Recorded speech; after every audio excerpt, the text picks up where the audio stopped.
じゃあ、二人で止めたら？私が言うより二人が言った方が近。聞くと思うよ。普通怪獣チカチ。なんでも普通で、いつもキラキラ輝いてる光を遠くから眺めてて、本当はすごい力があるのに。自分は普通だって、いつも一歩引いて。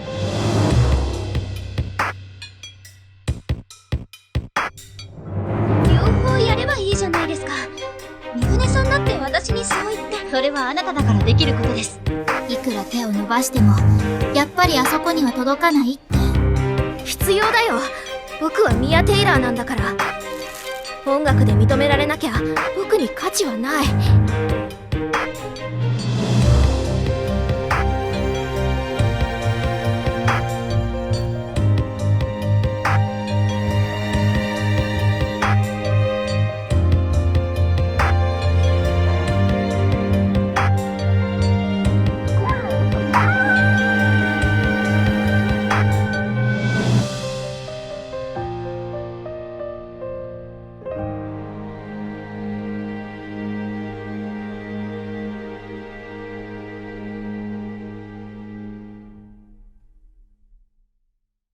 Love Live, I reckon, is a pretty fascinating series. It's the one which I've spent the most time talking about by far, but also that which I feel like I still have the most left to say on. In some ways, I honestly feel that even in all this time, I still haven't managed to articulate the whole shape of my response to it. Clearly, right? By and large, all I've done thus far is to follow along the archetypal monster and its associated symbolic phenomena, which, after I'm finished here today, swells to encompass about 9 out of the 50 or so important idols. It all started with a simple contrasting of motivations between Nico and Chica that accidentally put a spotlight upon a bunch of its linked thematic evolutions and had me realize that, hey, this is kind of a contemporary anime masterpiece, ain't it? But as I said, what I've done so far only really focuses on about a fifth of the important cast. As far as the complete image of the franchise is concerned, I've barely scratched its surface. That, I would say, is the true magic of Love Live. Wherever there is repetition, there is a natural invite to comparison. I've predominantly centered myself on the monster, on a force-creating culture by rampaging against the mundane. But you could have entirely separate deep dives into repeating factors such as the link between Rin and Hanamaru, as indicated through their yellow eyes, the link between Yoshiko and Kasumi, as indicated through their pink eyes, technology signposting the setting timeline, or transfer students and globalization in the school idol scene, etc. You can fixate upon any part of the setting because there is always more to discuss, whether in analysis, reflection, or comparison. For the 2 seasons I'm discussing here, the actual content covers roughly 9 hours, but that 9 hours can then easily lead me to immerse myself in writing and editing a video response for over a month multiple times throughout the year. I'm sure I've used the phrase production harmony on more than one occasion. On the surface, it might not seem too different from Idolmaster, Aikatsu, or any of your other key idol franchises. But where it really pulls ahead for me is in the vast symbolic weight and the breadth of its thematic interactions. Love Live is a tale of creating culture through legacy and legacy through culture, just as much as it is a sing-a-song dance show. School Idol Project and Sunshine form a symbolic set where gods and monsters clash in order to manifest Love Live as a concept, paving the way for all school idols that follow to align either with Mu's Song of Love or Aqua's Song of Life. In following this, I now find myself wanting to pen some kind of presentable answer in the question of how Nijigasaki and Superstar are steered to intersect through the upped artistic presence in their second seasons. I did say that I would wait until the end of Superstar's storyline to revisit Wien, and you know what? I lied. Continuing off my previous discussion about Wien as monster, it does seem to be that she and the 3 monster girls are set at the center of each. Per Cuckoo's lecture, the Miracle of 9 is now treated as an established setting concept. The second seasons of Nijigasaki and Superstar then both set out to address it through the arrival of a solo idol who threatens the status quo, these being Lanzhu and Wien. both arrive like a hurricane, immediately upping the performance standard and intimidating the competition with just how good they are. When you stop and look at it, both are actually borrowing a lot of imagery from Aqua, and this signals to us that they will be the deciding factor in illustrating how each series has chosen to interpret the words of its prequel. Lanzhu arrives out of nowhere, tells everyone they're pathetic, and then struts off to do her own thing, declaring, "Engrave the beginning of this legend into your hearts." Thusly, she opens with a verbal challenge to the OST track Densetsu ga Umareta Shunkan from School Idol movie, which had been used at the focal point where Honoka conceptualizes the Sunny Day song Festa and, at long last, manifests symbolic powers into the scene. Lanzhu makes it immediately clear that she's aiming for the highest skies, and her jaw-dropping performance of Utopia convinces everyone that she could actually do it too. With such an overwhelming debut, she steals the light that is traditionally a symbol of muse overlooking their successes. First episode, pretty strong start. Later in the series, she comes to be accompanied by Mia and Shioriko, forming a unit named Rebirth. There were some light instances of long-running franchise symbolism in Season 1 via Shizuku and Ayumu's feathers, but by and large, Rebirth are the characters who really push it into focus for the adaptation. Because Love Live is a multimedia project, there's a significant time delay between when the group formed in late 2021 and then finally receiving their anime storyline in 2022. During that gap, I was left with a burning question regarding the names they'd chosen.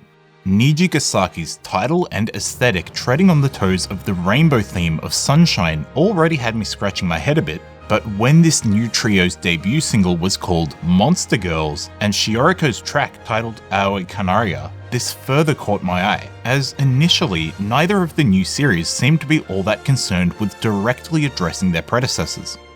Nijigasaki's first season favoured the School Idol project more than the Love Live, and seemed to deliberately forego a lot of the usual stylistic conventions to fully focus on the episodic idol happenings.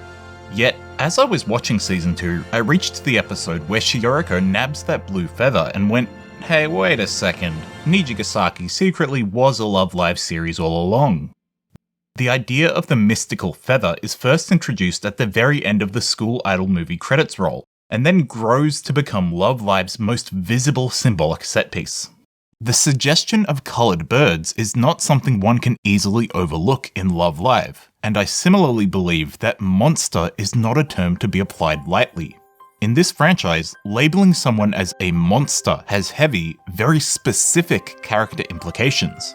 Implications which I would suggest that Shioriko's red eyes and fang reveal she does indeed carry, as oftentimes the role is visually signalled by their red or reddish pink eyes. I'd go so far as to say that the Devil Girl's red eyes mark an open thread about how the pair in London will start upon their own journey toward the rainbow, using such a small character design element to reinforce the continuing story.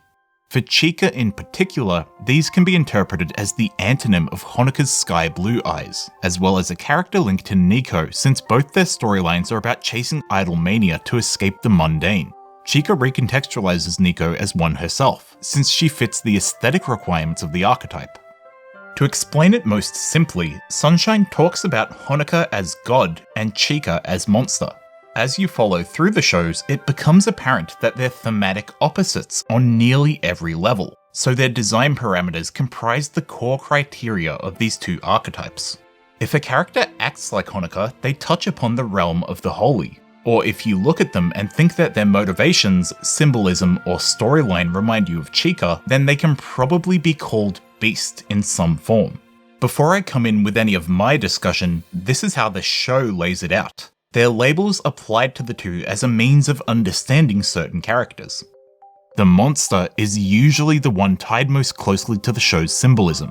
Not always, since Honoka was the one driving symbolic evolution in Muse, but in the later series we do see it circling most visibly around Chika, Rebirth, and Wien. As a character, she begins in stagnation, fights through melancholy, and then ultimately arrives at the ability to fly freely. Chika is obviously the most extreme example with how she turns to Riko and genuinely says, "I have nothing." But for Lanzhu, it is still a case where everyone kept abandoning her until she saw within the idol a possibility of making it so that they couldn't look away.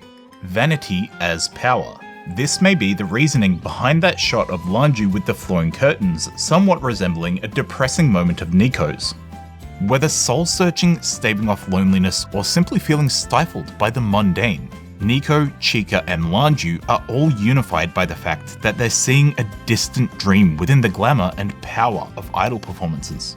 A Monsters storyline is less about cementing the group's place in idol history, and more about using the group to affirm their existence when they were otherwise empty. It's the calling card of Aqua as they define themselves in critique of the holy ground Muse. What it seems to me is that Chika's traits have been split among the trio. Shioriko shares some of her character design elements and gets main control over their symbolic bird and feathers. Lanzhu holds the same motivation of trying to use idol activities to strengthen her weak sense of self, and Mia presents the answer to both their arcs by successfully overcoming her cage and deciding to act upon her deepest held dreams, which is signposted by Stars We Chase referencing a handful of key shots from Sunshine. Also, in approximately half of its instances, the monster is a younger sister, though that doesn't seem to be a particularly important link between them. Ultimately, I do come to conclude that Rebirth's Monster Girls was in reference to Chika's monster after all, and this is the key to understanding the themes of both Nijigasaki and Superstar. Muse are 9 lonely girls who find love in each other's company, so the message there is ultimately about coming together as one light. The group cannot exist without all of them, and a center is never decided. They become idols so that they can stay together. Aqua are 9 weak girls who use the group as a means of overcoming their personal doubts, so the message here is rather about 9 colors running in tandem. Each member's most important person is themselves, and Chika's position as leader is never questioned. They join together predominantly so that they can succeed in becoming idols. They're the two sides of this coin, and this friction carries forward to define the 2 paths a school idol can take from there on, a song of love or a song of life. Nijagasaki's solo idols are more individualistic, desperate to shout their own love into the world. So the Rebirth trio are rewarded for acting in Aqua's ideology of personal affirmation. When the season begins, the Utopia music video reveals that, despite her apparent dominance, Lanzhu has caged her bird.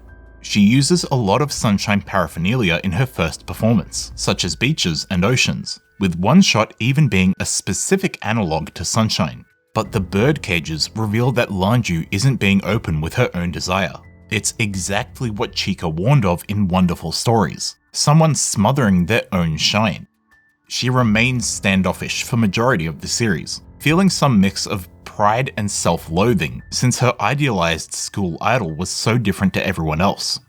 It's only the shock received from seeing the Miracle of 9 created through the association's performance of Tokimeki Runners that she begins to doubt her capacities running solo.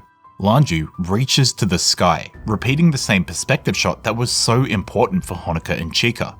As she repeats this shot, Lanzhu mourns how things have run awry. She was so excited to come to Japan, but after transferring, she'd accidentally widened that divide separating her and others, having been held to higher and higher standards with each performance, and her reputation for arrogance also growing every time. Lanzhu believes that it is now a sky she can never reach, since no one was likely to ever join with her.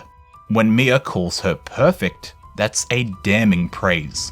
Relationships don't come naturally to her, but she has been forced to see that without them, she can never create miracle. It is painfully clear where the boundaries of her cage lie. Her insecurities are compounded when her only friend Shioriko reveals her dream of being an idol. It finally manages to crack Lanzhu's otherwise perfect mask, since she realizes she'd never spoken with her openly enough to know. She goes, "Hey, hang on, that's my lifelong friend there. The one that I have. And I didn't even know that this was important to her. It's the same as my dream, and I had not one clue."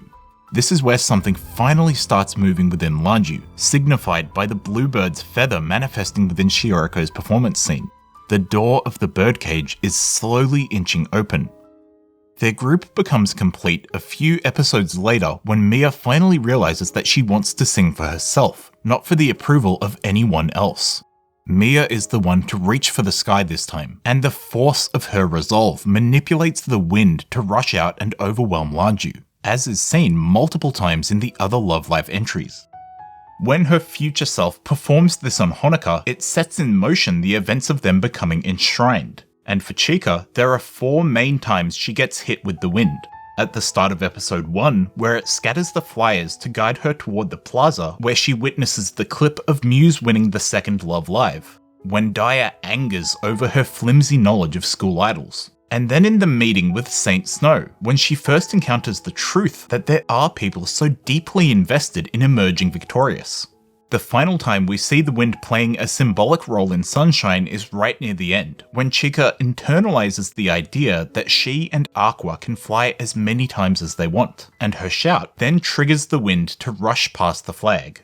Generally, the wind magically kicks up like this whenever a character moves toward the notion of flying freely, as was the key to unlocking future Honoka's prophecy. Mia tells her that she'd become an idol even if the latter does leave the school, and thereafter successfully invokes the bluebird. This canary is pretty interesting in itself though. Both the initial feather in Emotion and the actual bird in Stars We Chase are blue with a white underbelly. Such a feather does exist in the Dreamy Color music video, but the anime visuals of the bluebird are never shown with this gradient. It's usually a flat blue, where the only variation is that the saturation fluctuates depending on Aqua's emotional state. And we never see the bluebird as clearly as the canary. It's a much more mysterious force moving within the backdrop of the show. The closest we get to actually seeing the Aqua bluebird is on one of the School Idol Festival cards, since in the main show it's glimpsed a mere 3 times in the film and always off on the horizon.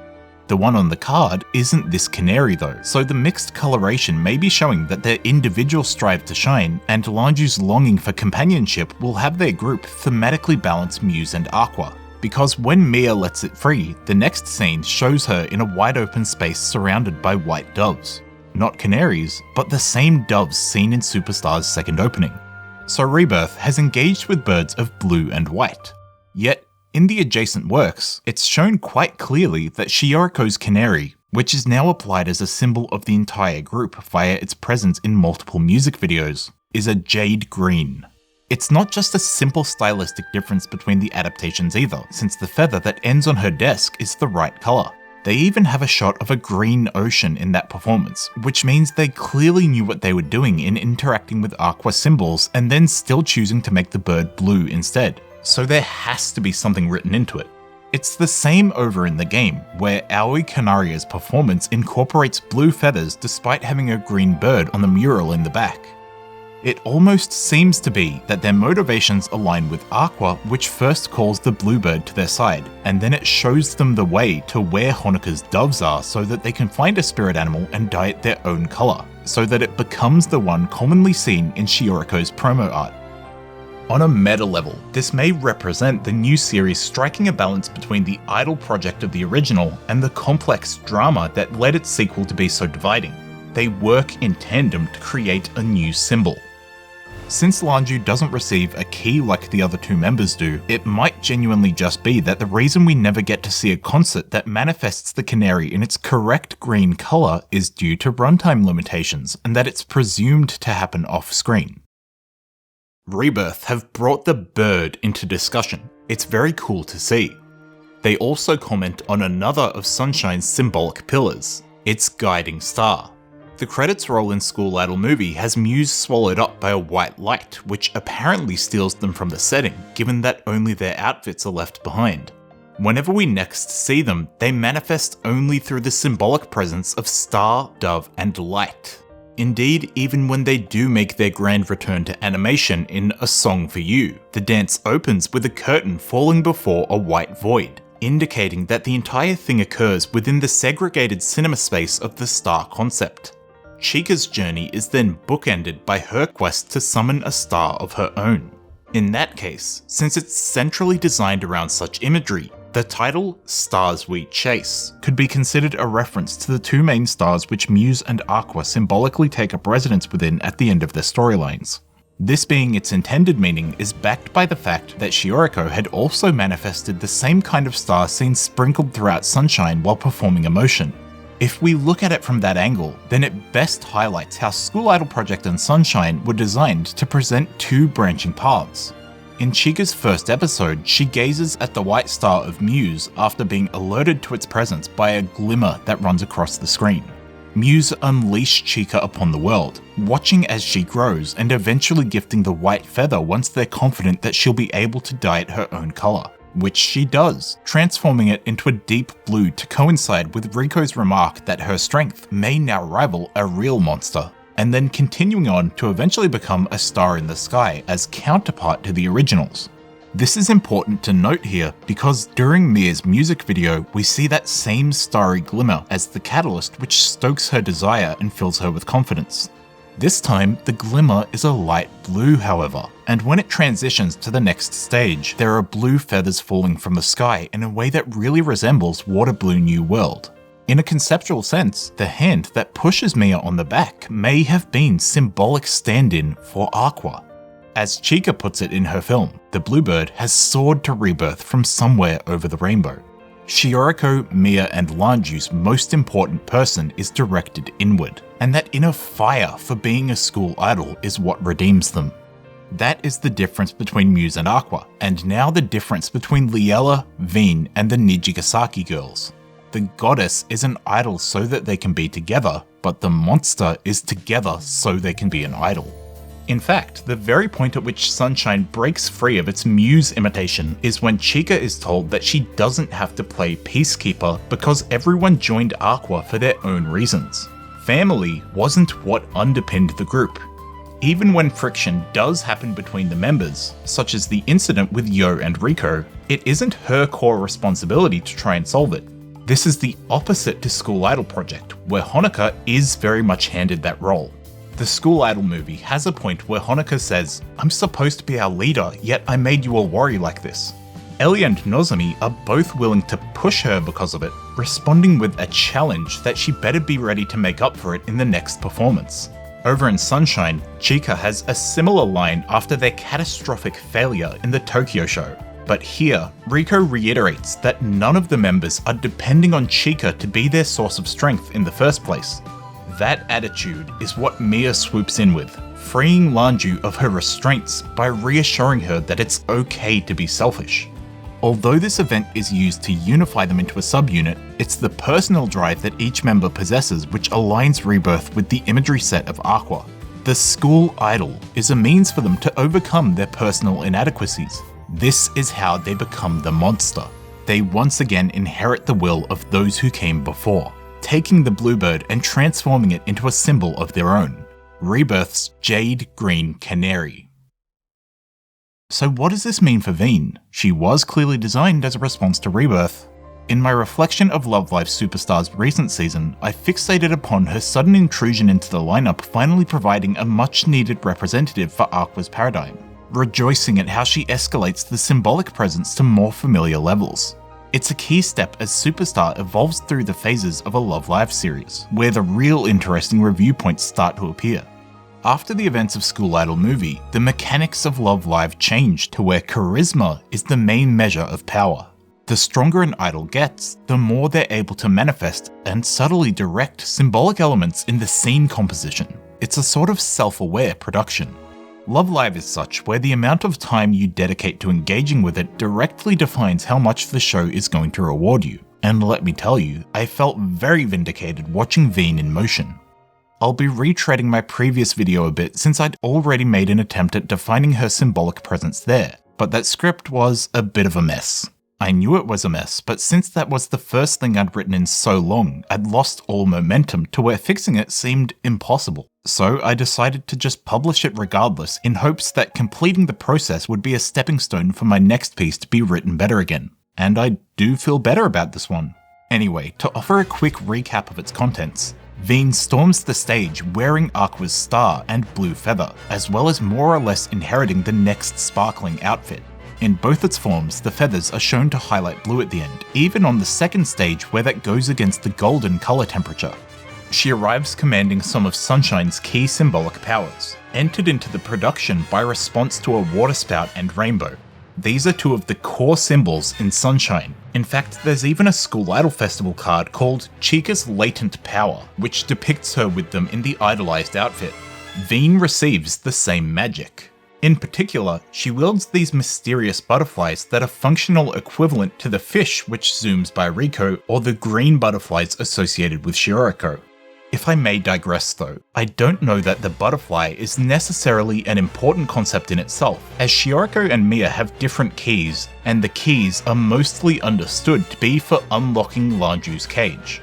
The butterflies do have an obvious meaning for rebirth, that Lanzhu, Shioriko and Mia have emerged from their cocoon to fly freely, but I can't say that I read the same element as being present in Wien's character, since her personal growth is likely held for Season 3 instead, so the butterfly misses out on receiving a consistent definition.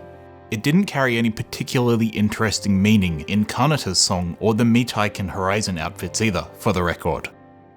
The lyrics to Butterfly Wing do cite her as being awoken by some fluttering bird and put into motion by the roaring wind, but that's the contradiction of her character, right? Despite engaging with the usual icon of the bird, Kanon can't feel any warmth in her song. She is an aberration within Love Live. Her songs roar out into the world, but nobody can ascertain any shape of love within the musical haze. Kanon even attacks her for this, straight up banishing her from the competition. For the most part, it just seems to be that sometimes the monster receives a glowing animal associated with them and then later their bird, and that Wien has only been given the butterfly as a reference to rebirth. The two do have different meanings, since the animal is tied more closely to character. Rebirth's butterflies were detailed prior, and the fish for Aqua embodies how they're looking for light in a deep, dark ocean. That's its meaning for the group on a personal level. The bird is then something put forward with respects to the idol culture and the ever-evolving legacy Muse created.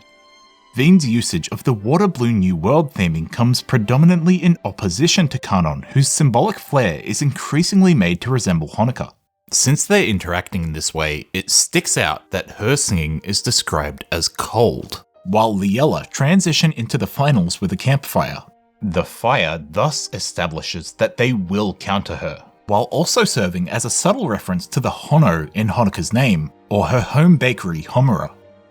Since I've already committed to Chika's eyes being antithetical to Honoka's character design, then maybe I should be reading the same connection in Kanon's hair colour. The orange leader is a character design staple of Love Live after all. Liella follows from Muse more closely, so Kanon's hair is a more vivid orange like Honoka, but since Nijikasaki follow on from Aqua, Ayumu's hair takes the blood orange from Chika and further darkens it.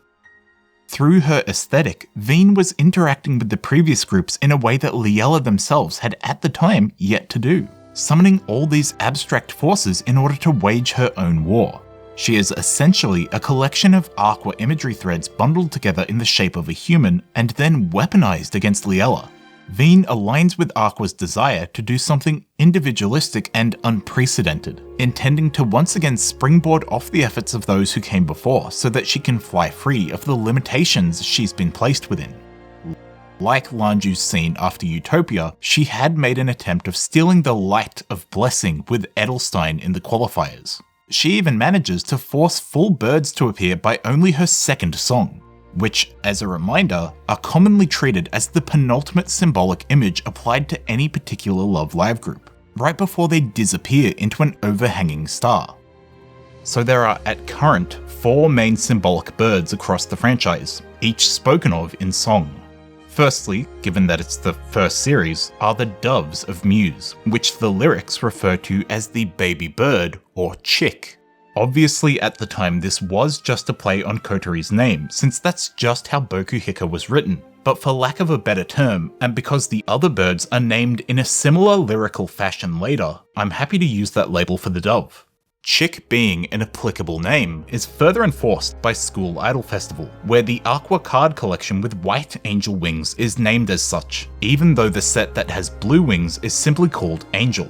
Next is the blue bird belonging to Aqua, first mentioned in Wonderful Stories and then turned into a major thematic point in the immediately following film. Then Aoi Canaria summoned by Rebirth, and Wien's crows. Liella haven't done anything with the feather Kanon received at the beginning yet, but I'd imagine their bird will be golden to coincide with the colours from Chance Day Chance Way. Pink would be the next most likely option, but Saint Snow have actually already reserved that with their feather that was created through Believe Again.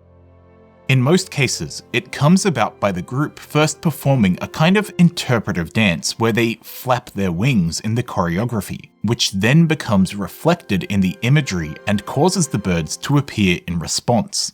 This is true of Boku Hika, Water Blue New World, Next Sparkling, Aoi Canaria, and now expands to include the butterfly wing Edelstein pair. Wien is doing so much on the symbolic level in so short a time.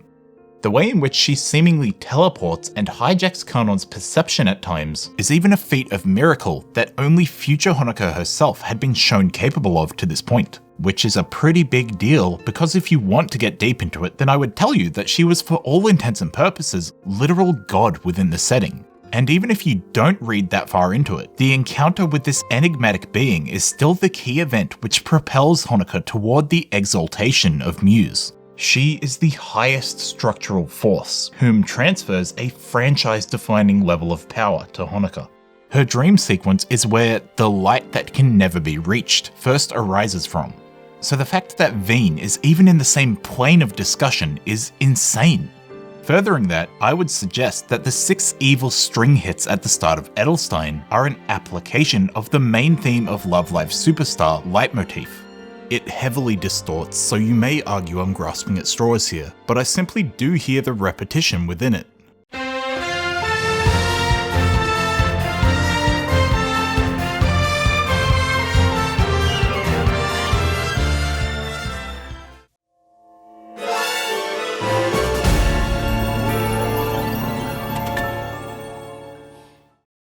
This wouldn't be Love Live's first time doing such a thing, as Smile Smile Ship Start also incorporates Sunshine's main theme in its opening, although that is part of their post-anime discography, whereas I am presently suggesting that the same occurring in Edelstein is done with specific narrative intent.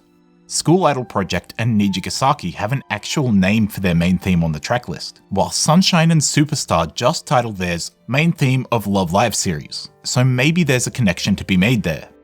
Wien is pretty unique in that, unlike anyone else in the franchise, she sings out of a deep hatred. She's angry at being deported to Japan, viewing Love Live as her family punishing her by placing her around amateurs. Ellie also hated school idols due to her prestige with figure skating back in Russia, but then changes to say, hey, this is pretty neat actually. Whereas Daya, Nana, and Ren were all objecting to the club's existence only because they believed it was in the school's best interest. Once they see how it can benefit everyone, they go full throttle. And most importantly for this discussion, Lanzhu didn't hate school idols at all. She was a huge fan of the other girls. Her initial coldness was just frustration at discovering that not everyone was striving for the same grand ambition she held. To her, the school idol was something which had reached out to her when she was suffering alone. It was her one way out, leading her to hold a pretty warped idea of the idol as some decadent creature which exists only in a place of power. She's actually a school idol fanatic on the same level as Nico, Kuku, and the Kurosawas, and over time, she does slowly heal. This is the point where our girls of focus differ. Wien is the only instance where such a detractor still carries that initial dislike through to her performances. So since she's kind of contrasted against future Honoka, Wien, no matter how briefly, could be said to temporarily fill the role of devil within Love Live. I mean, really, just look at the other girls and then look at her. I feel like that much kinda comes across in the character design. She collates so much of the past imagery so that she may sing a song of disdain. However, it warrants admitting that when I was writing about Wien beforehand, I still hadn't seen past the first episode of Nijigasaki 2. Which was silly of me, but I was writing blind in that regard. Revisiting her performance with knowledge of Rebirth's imagery line in mind offers a stronger context for her own aesthetic. It furthers the awareness that Wien really is the individual symbolic peak of Love Live so far. not only is Wien wearing much of Aqua's imagery, but she merges it with Lanzhu's sense of being overpowered or wanting to conquer those below her, as spoken of in Queendom's lyrics. And the stage aesthetic of the giant gears and magical butterflies from when Shioriko becomes an idol are also reused for Butterfly Wing.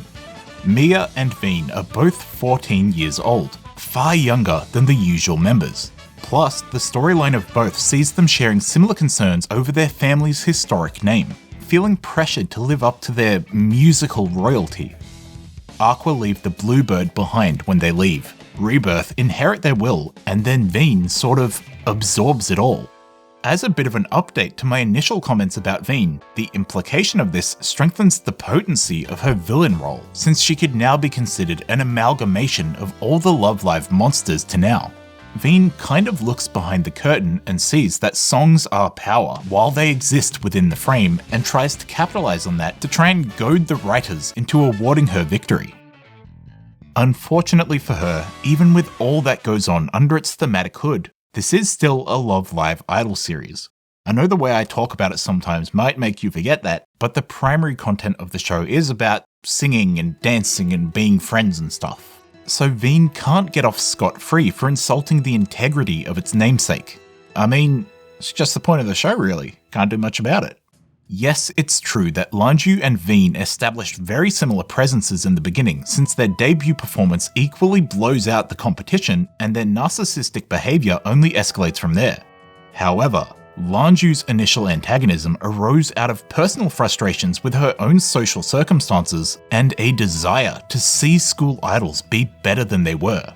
That line of thinking is dispelled once Lanzhu sees the Miracle of Nine in action at Tokimeki Runners though, since for her it's a display of love and passion nonetheless.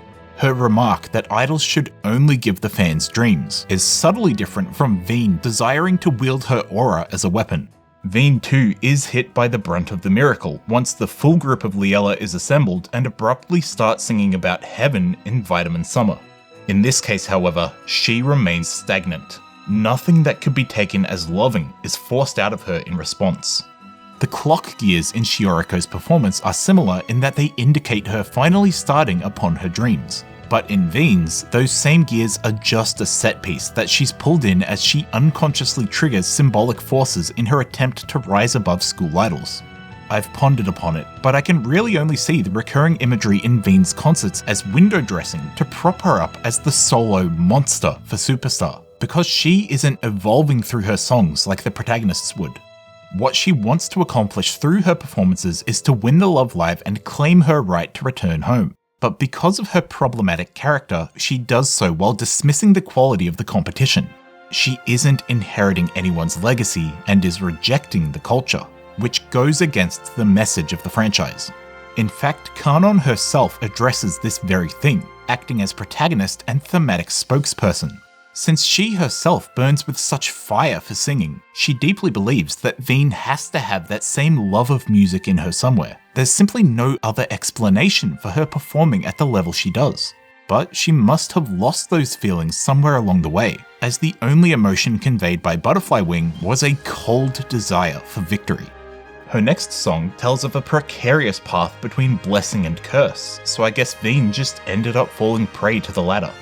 Despite being such a parallel to Lanzhu and co, Wien slaps away the hands that would help her, having become so obsessed with glory that she could now only equate kindness to pity.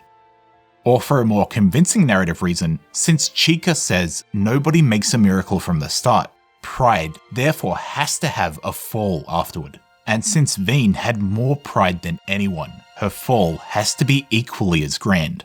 She doesn't get the same cushioning as others. So much power is at hand, but she hasn't actually earned it within the show's runtime. If she had undergone the appropriate character development prior to the qualifiers, then it's possible the show would have accommodated her by permitting Wien to succeed and hold that victory over Liella until season 3. Yet since she would only begin scaling back after her loss, when she next appears her outfit is in tatters, as if she had been battling with the show itself off screen. With all that she does to symbolically attack the school idol structure, let's say that her intent of smashing Love Live may have been referring to more than just the in-universe contest. But it is a fight she was rapidly losing, The butterflies, which she said she would use to overthrow the bird above, and which were a bridge for her to leech off Rebirth's aura, have left her. Instead, she creates her own crows during a scene transition, and is therein ensnared by a more traditional Love Live rival arrangement. That's why she loses to Liella and is soon shuffled over to Yuigaka. She tried to disobey the symbolic rules of the series and was pushed away because of it. Even though the episode leaves it as a cliffhanger, reading the symbolic meanings of Edelstein versus Sing Shine Smile and the preceding episode is enough to highlight that Wien's power has shattered.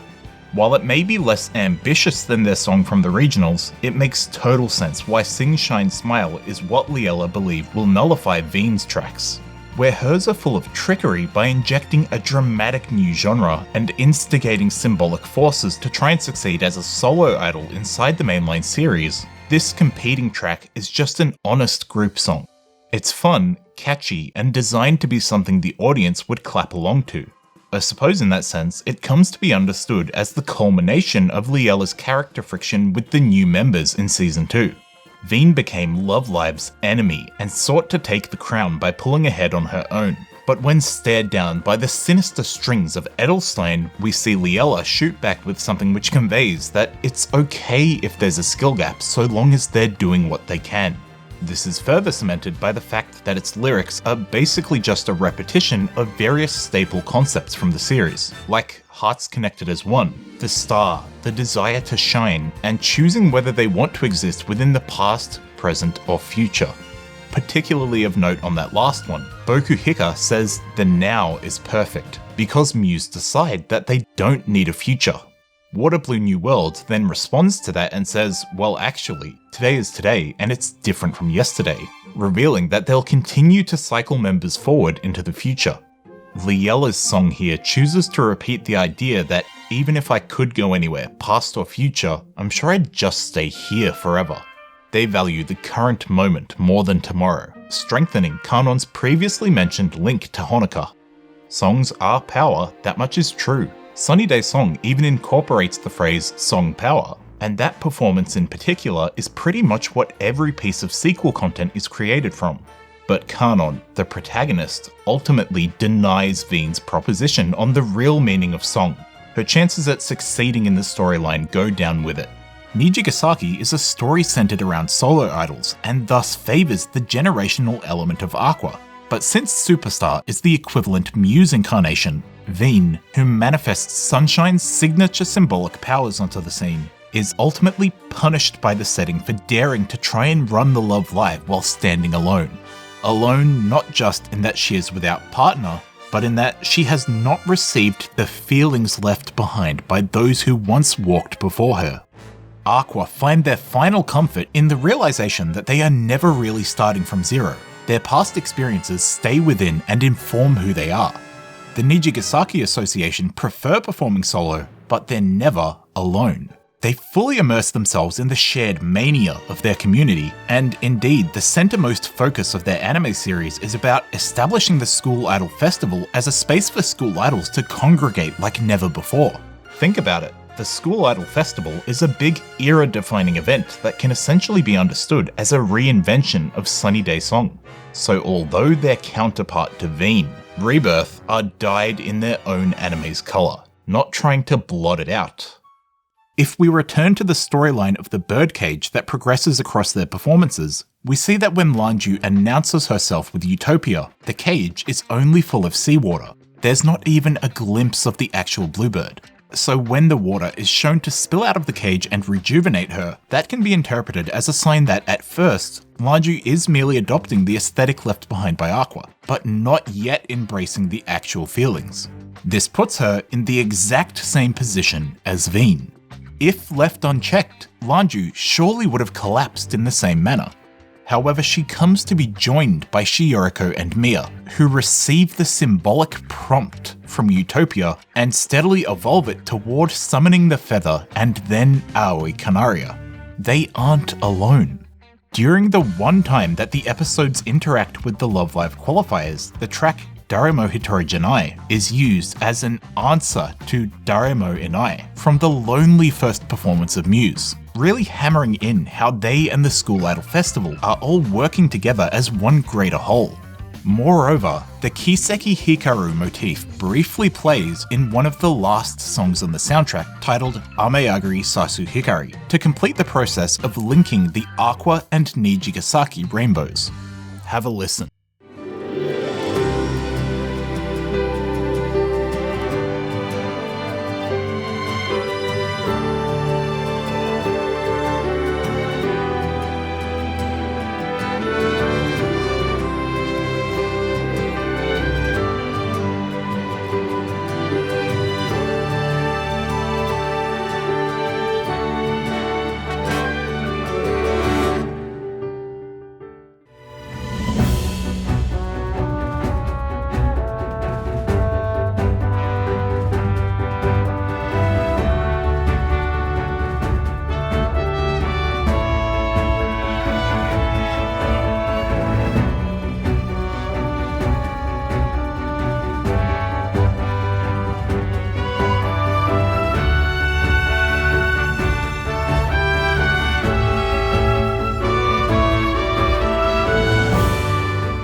To me, having listened to so many leitmotif-heavy JRPG soundtracks such as Final Fantasy VII, Xenoblade 2 or Blue Reflection, this is pretty distinctive.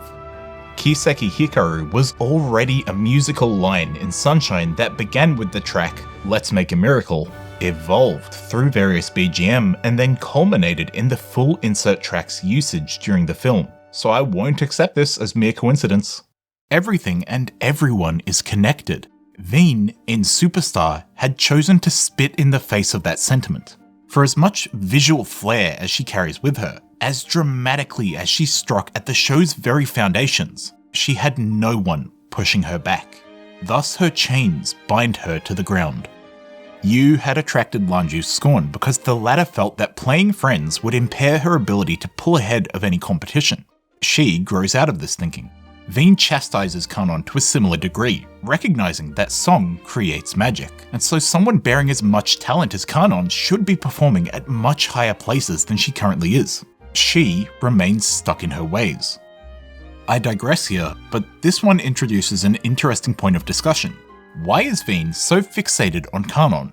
I think that's because her character concept recognizes an equivalent power in Kanon. I did mention earlier that Liella, and Kanon in particular, are increasingly coming to embody Honoka's set of imagery through the magical flowers and the suggestion of the group not having a center. Wien serves to further this association by herself adopting so much of Aqua as the means of becoming their enemy. This comes to a head at the end of Superstar 2. When Kanon is about to leave for abroad, Chisato declares that they've talked it over and believe that it would be best for Liella to disband, like Muse. However, in a shock twist, Kanon doesn't hesitate in shutting down their suggestion. I get that you feel like the 9 of us are Liella and that we can't have anyone missing, but I don't want you to stop. This line here, I would say, is the sentiment that Wien had been responding to inside of Kanon, what she spends the whole show calling to. She isn't the monster, but her story origins do lie with its prototype Nico. Both had the childhood dream of becoming a musician, but were unable to realize it and spent the coming years plagued by failure, believing that this would be as good as it gets for someone like her, until a miracle finally visits in the form of the group. Refuting the attempted sacrifice is the same act as Nico had done both times Muse was threatened. The difference this time is just that people actually listen to Kanon since she's the leader. As monster and monster adjacent, she and Wien were designed as definite counterpart characters. If we return to Mirai Yoho Hallelujah from the first episode of Superstar, the dip before the final chorus has her saying, "No matter how high the wall, I'll surpass it." It should not be overlooked then that one of the soundtracks associated with Wien is called High Wall. They're natural enemies. An existing love of music that outweighs anyone else in the franchise is used to pit them against each other. But in this moment, Kanon figures out how to rampage from within the show's structure, unlike Wien, who loses in her battle against Love Live. When Liella arrive at this climax of the standard Love Live formula, Kanon explicitly references the dialogue from School Idol Project, but then refuses to conform. By turning down their attempt at an emotional farewell, Kanon, in this moment, is looking to the future of the group in a manner more resembling Sunshine. A character through line is then established from Nico to Chika to Kanon. So with this understanding, we could put the reason why Wien pops up so randomly, says Shibuya Kanon, and then leaves without elaborating, as being because she saw the potential of monster, of one who stands solo within her.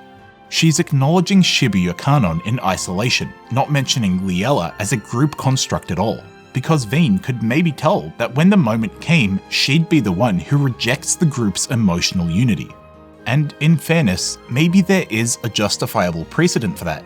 Prior to the anime's storyline, the Nijigasaki School Idol Club were a full group that had since disbanded, and it's only by exploring a solo endeavour that they get moving again. On a thematic level though, I think she underestimated Kanon. When we reach the Love Live finals, it's immediately visible that the stage is mixing the flower and water imagery themes of Muse and Aqua, which had already been running in friction throughout Superstar. By blending together both Honoka and Chika's lines of thinking when being prompted here, Kanon becomes the one best suited to stand on that stage.